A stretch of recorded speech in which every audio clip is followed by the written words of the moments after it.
گزرے واقعات کی وحشت ناک گرد اس کے ذہن پر جم رہی تھی اور وہ خوش ہونٹوں پر زبان پھیرتے ادھر ادھر دیکھ رہی تھی۔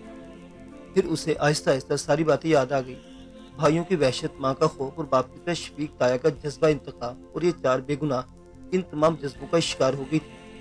دور مشرق سے اجالا پھوٹ رہا تھا، لیکن فرانہ کے فیروز خان کے خاندان کا سورج ہمیشہ کے لیے ڈوب گیا تھا، اور اس کا ذمہ دار بادشاہ خان تھا۔ اس نے اپنے بے لباس سراپا کی طرف دیکھا اور پھر بہنوں کی خونریز لاشیں دیکھنے لگی۔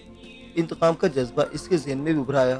وہ گھوڑا گاڑی سے نیچے اتر آئی، گھوڑوں کی لگامیں پکڑی اور اس دوسرے دروازے کی طرف بڑھ گئی جس کی دوسری جانب تہمانہ آباد تھا۔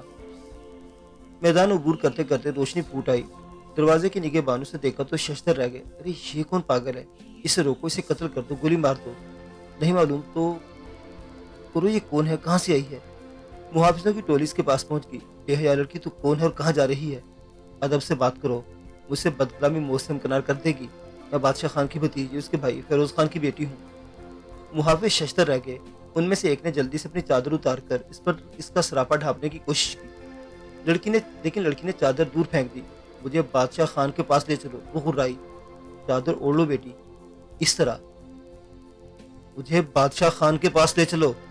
لڑکی کی آواز میں درندگی تھی۔ اس گھوڑا گاڑی میں کون ہے؟ بادشاہ خان کی عزت کی تصویریں۔ محافظوں نے جھانک کر اندر دیکھا اور خوفزدہ ہو کر پیچھے ہٹ گئے اور پاگلوں کو ایک دوسرے کی شکلیں دیکھنے لگے۔ لڑکی گاڑی میں جوتے ہوئے گھوڑوں کی لگامیں تھام کر آگے بڑھ گئی۔ محافظ پریشان سے اس کے پیچھے چل پڑے۔ ان کی سمجھ میں نہیں آ رہا تھا کہ یہ کیا کریں۔ راستے میں دوسرے لوگوں نے یہ بھی عجیب منظر دیکھا اور ششدر رہ گئے۔ یہ پہاڑوں کی تاریخ میں پہلا واقعہ تھا، اس سے قبل کبھی ایسا نہیں ہوا تھا۔ ایک جم غفیر اس کے ساتھ ساتھ چل پڑا اور یہ جلوس بادشاہ خان کی عالیشان حویلی کے سامنے پہنچ گیا۔ بادشاہ خان صبح خیزی کا عادی تھا۔ اپنے صوبوں کے مشاغل سے فارغ ہو کر وہ حویلی کے سب سے بلند دروازے کی چھت پر پہنچ جاتا تھا۔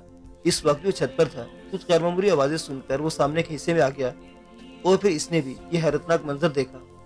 ایک لمحے کے لیے تو وہ اپنی بھتیجی کو نہ پہچان سکا، لیکن اسے پہچان کر زندگی میں پہلی بار اس کے بدن پر تھرتھری آ گئی، دماغ چکرا گیا اور آنکھیں پھاڑے کھڑا رہ گیا، اور جب چکراتے ہوئے ذہن کو کچھ سہارا ملا تو وہ نیچے کی طرف بھاگا۔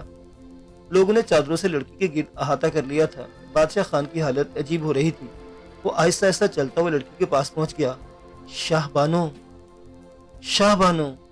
ہاں تایا جان، یہ میں ہی ہوں، آپ کی بھتیجی۔ شاہ بانو، بادشاہ خان حلق پھاڑ کر چیخا اور پھر ایک آدمی سے چادر چھین کر اس کے گرد لپیٹ دی۔ اب اس کی ضرورت نہیں تایا جان، میں نے اس عالم میں ایک طویل سفر طے کیا ہے، لوگ تماشا دیکھ چکے ہیں۔ لڑکی نے دردناک لہجے میں کہا، کتو تم میری عزت کے جلوس کے ساتھ آئے ہو، تم میری غیرت کے جنازے کے ساتھ آئے ہو۔ خان بادشاہ تمہیں حکم دیتا کہ اپنی آنکھیں پھوڑ لو اور ہمیشہ کے لیے اندھے ہو جاؤ۔ اگر تم میں سے کسی کی بینائی باقی رہی تو میں اس کو فنا کر دوں گا۔ بادشاہ خان کے گلے کی رگیں پھول رہی تھی اور اس کی آنکھوں سے قہر برس رہا تھا۔ لوگوں میں بھگدڑ مچ گئی۔ اب انہیں احساس ہوا کہ یہ تماشا زندگی کا کتنا المناک حادثہ بن گیا۔ محافظ گردن جھکائے کھڑے تھے۔ شاہ بانو نے پھر چادر اتار پھینکنے کی کوشش کی، لیکن بادشاہ خان نے اسے دبوچ لیا۔ شاہ بانو، تجھے اس طرح یہاں نہیں آنا چاہیے تھا۔ پاگل بوڑھے، اپنی عمر سے گزر چکا ہے تو۔ موت کے سوداگر، ہماری یہ حالت تو نے کی ہے، ابھی تو نے صرف مجھے دیکھا ہے۔ گاڑی میں جھانک کر دیکھ، اندر کچھ اور بھی شاہکار موجود ہیں، شاہ بانو نے غیظ-آلود لہجے میں کہا۔ بادشاہ خان کے بدن کا عضو کانپ رہا تھا۔ وہ مشکل تمام اس نے آگے بڑھ کر گھوڑا گاڑی میں جھانکا، پھر خشک ہونٹوں پر زبان پھیر کر رہ گیا۔ اس نے لرزتی آواز میں محافظوں سے کہا، اسے اندر لے چلو، اسے اندر لے چلو۔ وحشی گھوڑوں کے پیٹ زمین سے لگے ہوئے تھے۔ تہمانہ کی آبادی کا ایک بھی مرد اپنے گھر میں نہیں تھا۔ پورا قبیلہ شیران کی تلاش میں تھا۔ پہاڑوں میں دور دور تک علاقے کی ناکہ بندی کر دی گئی تھی۔ گھڑ سوار بادشاہ خان کا پیغام لے کر دور دور کے قبائل میں نکل گئے تھے کہ ترابزان کے بہزاد سلامن کا بیٹا شیران جس علاقے سے گزرے اسے زندہ یا مردہ گرفتار کر کے تہمانہ کے خان کے سامنے پیش کیا جائے۔ اگر کسی قبیلے نے اسے پناہ دی تو اس کا نام و نشان تک مٹا دیا جائے گا۔ بہت سے سرداروں نے اس پیغام کو اپنی توہین قرار دے کر منہ بنائے تھے اور کہہ دیا تھا کہ وہ بادشاہ خان کو پاگل سمجھتے ہیں اور اس بکواس کو ایک پاگل کی بڑھ سے زیادہ نہیں سمجھتے۔ وہ اس سلسلے میں کچھ نہیں کریں گے، اور اگر شیران سلامن نے ان سے پناہ طلب کی تو وہ اسے پناہ دے دیں گے۔ زیادہ تر قبائل بادشاہ خان کی قوت جانتے تھے اور اس کے ہم نوا تھے، اس لیے انہوں نے فوراً اس کی ہدایت پر عمل شروع کر دیا تھا۔ چنانچہ خراب موسم کے باوجود قبائلی جوان پہاڑوں میں نکل گئے تھے اور قبیلوں کے سردار تہمانہ کی طرف چل پڑے تھے۔ شام ڈھلے تہمانہ میں سرداروں کا ایک اجلاس ہوا۔ بادشاہ خان وہاں موجود نہیں تھا۔ وہ کسی سردار سے نہیں ملا اور سردار خود ہی بادشاہ خاں کی خوشنودی حاصل کرنے کے لیے اپنے طور پر کاروائیاں کر رہے تھے۔ چنانچہ اس اجلاس میں ایک اہم فیصلہ ہوا اور مختلف قبیلوں کے 500 جوان ترابزان کی طرف چل پڑے اور اس کا محاصرہ کر لیا گیا۔ سردار داؤد کو اطلاع دے دی گئی تھی کہ ترابزان کا کوئی شخص سرحدوں کو پار کرنے کی کوشش نہ کرے۔ ویران چٹانوں اور پہاڑی ٹیلوں کے درمیان چاروں طرف ٹولیاں گردش کرتی نظر آ رہی تھی۔ سردار داؤد اور ترابزان کے دوسرے لوگ بھی حقیقت حال سے باخبر ہو چکے تھے۔ اسی رات سردار داؤد نے اپنے مشیروں اور بستی کے لوگوں کا اجلاس بلا لیا تھا۔ اس کا چہرہ فکر و تردد کا آئینہ تھا۔ ترابزان کے لوگوں نے اس محاصرے کو اپنی توہین تصور کیا تھا۔ ایک نوجوان نے کہا، یہ سب کیا ہے سردار داؤد؟ کیا امن پسندی کا یہ مطلب ہے کہ اب قبیلے کے جوان چوڑیاں پہن کر بیٹھ جائیں اور اپنی توہین برداشت کرتے رہیں؟ سردار داؤد نے اس نوجوان کی طرف دیکھا اور نرم لہجے میں بولا، عادل خان بوڑھا سردار تمہیں عقل سے کام لینے کی دعوت دیتا ہے۔ اگر تم اسے میری کوتاہی یا بزدلی سمجھتے ہو تو یہ لو پستول اور مجھے گولی مار دو، اس کے بعد جو جی چاہے کرو۔ میرا یہ مطلب نہیں تھا سردار داؤد، کیا اسے امن پسندی کہیں گے؟ ہمارے قبیلے کا محاصرہ کر لیا گیا ہے اور ہمیں اپنی ہی سرحدوں سے نکلنے کی اجازت نہیں دی گئی۔ تھوڑی دیر بعد وہ اندر گھس آئیں گے، ہمارے گھروں کی تلاشی لیں گے اور ہمیں بے عزت کر کے گرفتار کر لیں گے اور تم امن پسندی کا ڈھول بجاتے رہ جاؤ گے۔ نوجوان نے پرجوش لہجے میں کہا، دیکھو دوست، ایک ذرا سی کوشش اس وقت قتل و غارت گری کا بازار گرم کر سکتی ہے۔ صورتحال شاید تمہارے علم میں نہیں ہے۔ جو کچھ ہوا وہ اتنا سنگین ہے کہ ہم سب کے لیے افسوسناک ہے۔ کہ ہم شیران کی اس حرکت کو جائز قرار دیں گے کہ نہیں؟ ہرگز نہیں۔